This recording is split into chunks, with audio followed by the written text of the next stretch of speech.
हातामध्ये जर लिंबू आलं तर त्याच्यापासून लिंबू पाणी बनवा असं म्हणल्यानंतर तुम्ही सगळे संभ्रमात पडाल, कारण जीवनामध्ये येणाऱ्या प्रत्येक प्रतिकूल परिस्थितीला कसं अनुकूल बनवायचं हे आजच्या व्हिडिओमधून मी तुम्हाला सांगणार आहे किंवा आजच्या जीवन प्रवासामधून मी तुम्हाला सांगणार आहे।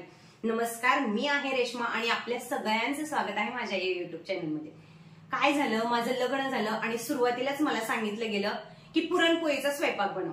आता फक्त चहा बनवणारी मी पुरणपोळीचा स्वयंपाक कसा बरं बनवणार? पण माझ्या हातामध्ये खूप छान असं शस्त्र होतं, ते म्हणजे मोबाईल आणि मोबाईलवरती येणारं युट्यूब। याच्यामध्ये मी सर्च केलं पुरणपोळी रेसिपी इन मराठी। आता असं सर्च केल्यानंतर जो सगळ्यात पहिला व्हिडिओ येतो तो म्हणजे आपल्या अशा मराठी खाद्य संस्कृती अख्ख्या जगभरात पसरवणाऱ्या मधुराज रेसिपी यांचा। हो, आज मी तुम्हाला अख्ख्या जगभरातल्या प्रत्येक घराघरांमध्ये मराठी खाद्य संस्कृती पोहोचवणाऱ्या मधुरा बाचल यांचा जीवन प्रवास किंवा यांची गोष्ट सांगणार आहे। 100 स्क्वेअर फूटच्या घरात राहणाऱ्या मधुरांचं जीवन काही सोपं नव्हतं, कारण मधुरा 10वीत असतानाच त्यांच्या अख्ख्या कुटुंबाला घरातून बाहेर काढलं आणि आता 100 स्क्वेअर फूटच्या जागेनं 50 स्क्वेअर फूटची जागा घेतली होती। हे सगळं चालू होतं घराच्या आसपासचं वातावरण अगदी भीतीचं। त्याचबरोबर मधुराची 10वी, त्याच्यानंतर मधुराची 10वी झाली, 12वी झाली। 12वी मध्ये असतानाच मधुरानं जॉबसाठी अप्लाय केलं। जॉब चालू झाला, त्यानंतर त्याबरोबरच ती घरात आर्थिक सहाय्य व्हावं म्हणून रांगोळीच्या ऑर्डर घ्यायची, मेहंदीच्या ऑर्डर घ्यायची। अगदी सकाळी 6 वाजल्यापासून ते 9 वाजेपर्यंत मधुराचं रुटीन अगदी चालू होतं व्यवस्थितपणे। त्यानंतर त्यांचं लग्न झालं एका इंजिनियरशी, जे इंजिनियर अमेरिकेमध्ये होते, मंगेश बाचल यांच्या बरोबर। लग्नानंतर मधुराही त्यांच्या बरोबर अमेरिकेमध्ये स्थायिक झाल्या।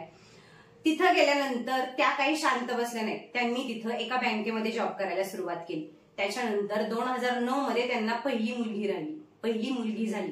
त्यानंतर मुलीला सांभाळताना जॉब करत किंवा तिथल्या पाळणा घरामध्ये, अमेरिकेतील पाळणा घरामध्ये मुलांना ठेवायला त्यांना काही पटलेलं नाही, त्यामुळे त्यांनी मुलीचा सांभाळ करण्यासाठी त्या घरी राहिला।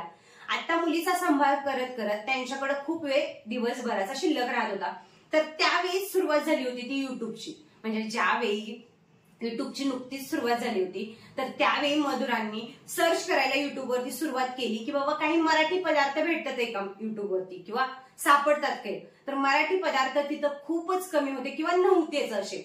मग त्यांच्या डोक्यामध्ये ही कल्पना सुचली, ती पहिली अमेरिकेमध्ये।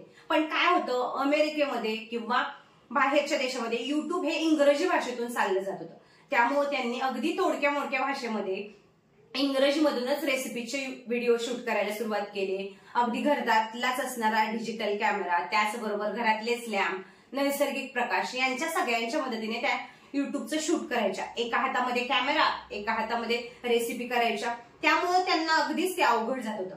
त्यानंतर त्यांच्या मैत्रिणीकडून त्यांनी ट्रायपॉड घेतला आणि त्याच्यापासून मग व्हिडिओ शूट करायला सुरुवात केली। तिथून त्यांचा अगदी न संपणारा मधुराज रेसिपीचा प्रवास सुरू झाला। नंतर त्यांना 2016 मध्ये मराठी युट्यूब चॅनल करण्याची कल्पना सुचली। 2016 मध्ये त्यांनी आपलं मराठी युट्यूब चॅनल सुरू केलं आणि पहिल्याच 1 ते 1.5 वर्षात त्यांचे 1 मिलियन एवढे सबस्क्रायबर पूर्ण झाले। त्यांचा हा प्रवास असाच छानपणे चालू होता। त्यांच्यानंतर त्यांच्या डोक्यात कल्पना आली की आपण आपले ब्रँड, आपला जो मसाल्यांचा ब्रँड आहे, जो मराठी ब्रँड आहे, तर तो सुरू करायचा। आणि त्यांचा मराठी ब्रँड गोडा मसाला असेल, कांदा लसूण मसाला आहे असेल, तर हे सगळे मसाले प्रसिद्ध झाले। मराठी पदार्थ संग्रहितपणे लोकांपर्यंत पोहोचावे म्हणून मधुराने मधुराज रेसिपी नावाचं मराठी पुस्तक 5 ऑक्टोबर 2018 रोजी प्रकाशित केलं। ते पुस्तक एवढं गाजलं की अमेझॉन वरती अगदी 2च दिवसात त्याच्या 4000 प्रती विकल्या गेल्या। मधुरांच्या या प्रवासात त्यांच्या पतीची साथ, त्याचबरोबर आई वडिलांची शिकवण या सगळ्यांची मदत झाली। त्याचबरोबर त्यांची असणारी जिद्द, स्वतःच्या कामाबरोबर असणारा प्रामाणिकपणा आणि कामामध्ये असणारं सातत्य या सगळ्यांची मदत झाली। आपण जर आयुष्यामध्ये खूप काही मिळवायचं असेल तर सातत्य असणं गरजेचं आहे, परिश्रम असणं गरजेचं आहे, त्याचबरोबर प्रबळ इच्छाशक्ती। मधुराज रेसिपीवरती आज जवळजवळ 7 ते 7.5 मिलियन इतके सबस्क्रायबर आहेत। त्यांचा हा प्रवास आपल्याला खूप काही शिकवून जातो। स्वतःचा ब्रँड तयार केला, स्वतःचं पुस्तक छापलं, त्याचबरोबर त्यांच्या चॅनलवरती आज जवळजवळ 7 ते 7.5 मिलियन इतपत सबस्क्रायबर आहेत। एक साधारणशी महिला कशी उच्च शिखरापर्यंत पोहोचू शकते, त्याच्यासाठी तिला करावं लागणारं कठीण परिश्रम, त्याचबरोबर प्रबळ इच्छाशक्ती ही आपल्याला खूप काही शिकवून जाते। मधुरा यांच्याकडून खूप सारी प्रेरणा घेण्यासारखी आहे।